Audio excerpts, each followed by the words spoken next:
Saya dapat lihat tu anak-anak saya. Pasal kita very clear, kita buat ni sama persis seperti komando. Kita tidak bisa membedakan mereka ini masyarakat sipil atau masyarakat biasa. Dan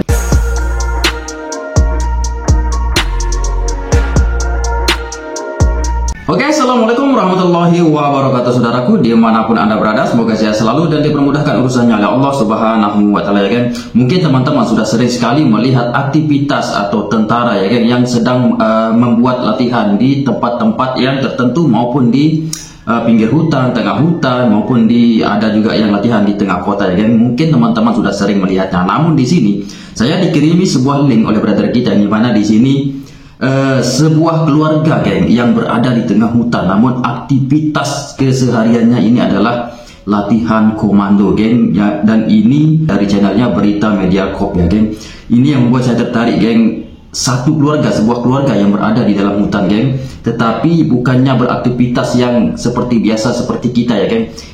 Mereka ini beraktivitas layaknya seorang komando, ya, seperti membuat latihan, ya, geng. Ini yang membuat saya penasaran, ingin bereaksi video ini, geng. Seperti apa videonya? Mari kita saksikan sama-sama, geng. Biar kita tidak penasaran, langsung saja kita tonton. Saudara, dalam Berita Plus malam ini kami bawa anda masuk hutan, meninjau aktiviti unik sebuah keluarga. Lengkap dengan peralatan dan seragam, keluarga besar Encik Munir Rohani bermain permainan taktikal seperti latihan komando 4 kali seminggu untuk mengeratkan lagi hubungan anak beranak. Wartawan kami Danish Aiman cuba sertai aktiviti mereka untuk ketahui antara cabaran dan manfaatnya. Ini bukan di kem askar mahupun markas tentera, tapi di luar flat keluarga Siti Hadijah Munir di Pasir Ris. Persiapan rapi dilakukan bagi aktiviti keluarga yang mereka lakukan 4 kali seminggu.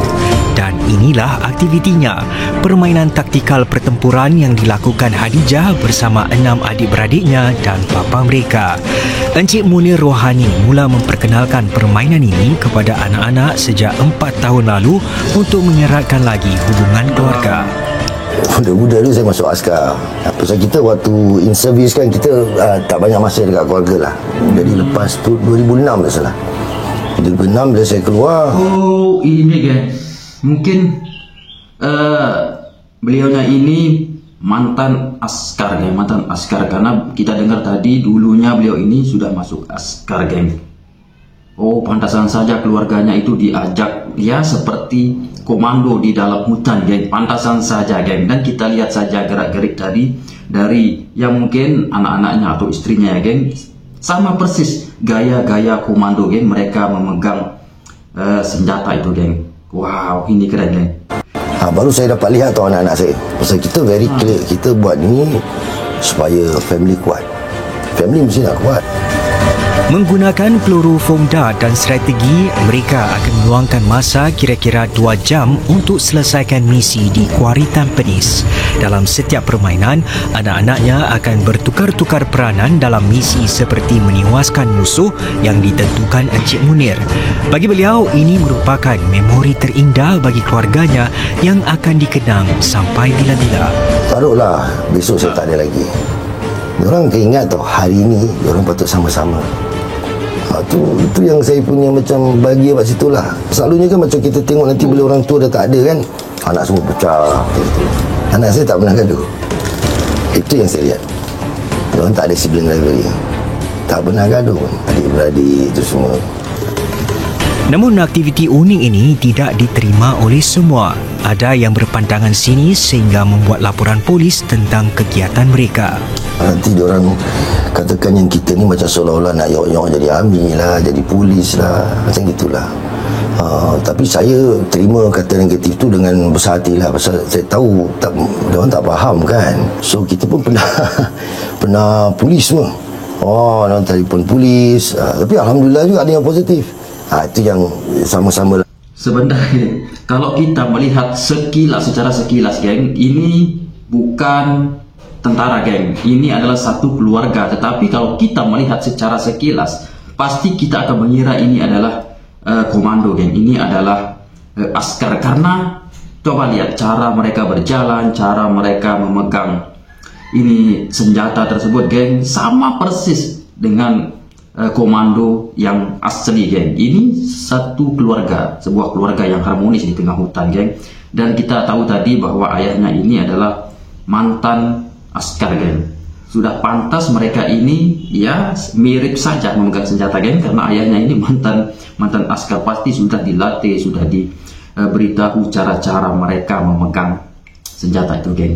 Ini kita sulit untuk membedakan masyarakat biasa dengan komando karena kita sama-sama tahu, geng, ini adalah sebuah keluarga di tengah hutan, geng. Namun dia selalu berlatih kalau tidak salah seminggu dalam beberapa kali tadi, geng, kita sama-sama dengar ya, geng. Ini serius, geng. Tetapi ada juga yang negatif, ada juga yang positif. Dimanapun saja, geng, pasti ada yang negatif, pasti ada yang positif, geng. Ini tapi bagi saya anak ramai. Macam mana nak aturkan budak-budak dah besar. Jadi dia ambil kita sebagai inspirasi. Sebelum membeli setiap peralatan yang digunakan, Encik Munir akan memeriksa dahulu jika ia diluluskan pihak berkuasa dan peralatannya juga mahal. Senapang ini sahaja misalnya berharga $600 setiap satu. Namun segalanya berbaloi bagi Encik Munir apabila melihat keakraban anak-anaknya. Meskipun perlu memperuntukkan sekitar 10 jam setiap minggu bagi aktiviti ini, mereka amat menghargai detik-detik sebegini.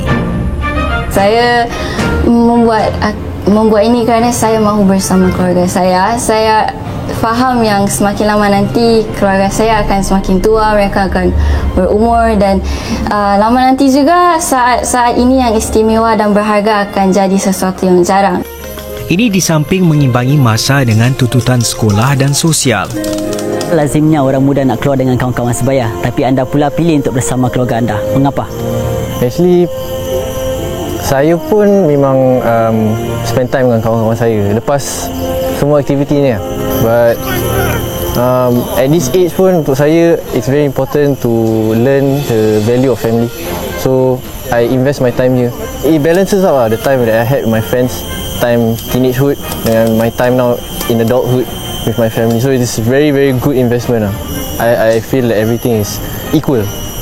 Selain pertalian keluarga yang erat terjalin, Encik Munir juga berharap nilai-nilai yang diterap menerusi permainan ini akan kekal tersemat dalam diri anak-anaknya. Oke, itulah videonya, geng. Tadi kita sama-sama lihat ya, geng, cara dari mereka ini, satu keluarga ini memegang senapan atau senjata tersebut sudah persis seperti komando yang asli ya, geng, karena kita sama-sama tahu kalau ayahnya ini mantan askar, geng.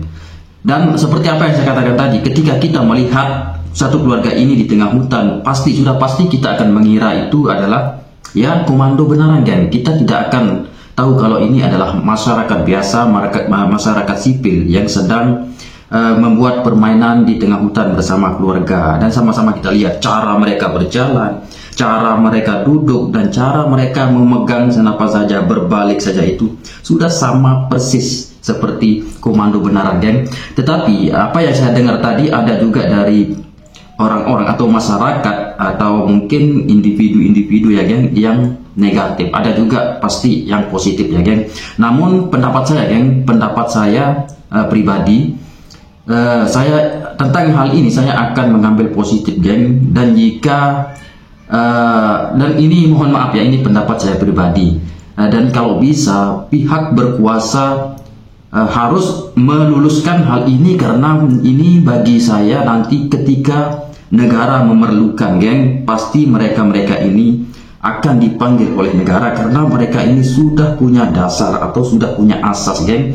Dan kenapa saya bilang sudah punya dasar, sama-sama kita lihat tadi mereka latihan atau membuat permainan tadi sama persis seperti komando, geng. Sama persis seperti komando. Kita tidak bisa membedakan mereka ini masyarakat sipil atau masyarakat biasa dan juga abdi negara, geng. Kita tidak tahu karena mereka ini sudah dididik, sudah dilatih dengan ayahnya, karena ayahnya ini adalah mantan komando, geng. Dan apa yang saya katakan tadi jangan masukkan di dalam hati, karena itu adalah pendapat pribadi saya, dan ini bukan mengenai hal-hal yang menyuruh saya untuk mengatakan ini. Tidak, ini adalah murni pendapat saya pribadi, karena kalau bisa negara memberi kesempatan atau negara membiarkan atau negara memberikan fasilitas latihan untuk satu keluarga ini, karena suatu saat nanti jika ada negara, maksud saya jika nanti negara memerlukan mereka, mereka ini pasti bisa dipanggil, karena seperti apa yang saya katakan tadi, mereka ini sudah punya asas atau dasar, geng. Itu maksud saya. Dan sekali lagi mohon maaf ya, geng, jika ini menyinggung atau jika ini bertolak belakang dari pendapat teman-teman, dan ini adalah murni pendapat saya pribadi. Wow, ini sangat-sangat keren, geng. Ini sangat-sangat keren. Oke. Seperti biasa kita akan berjumpa lagi, geng, di video-video selanjutnya. Jaga kesehatan teman-teman. Assalamualaikum warahmatullahi wabarakatuh.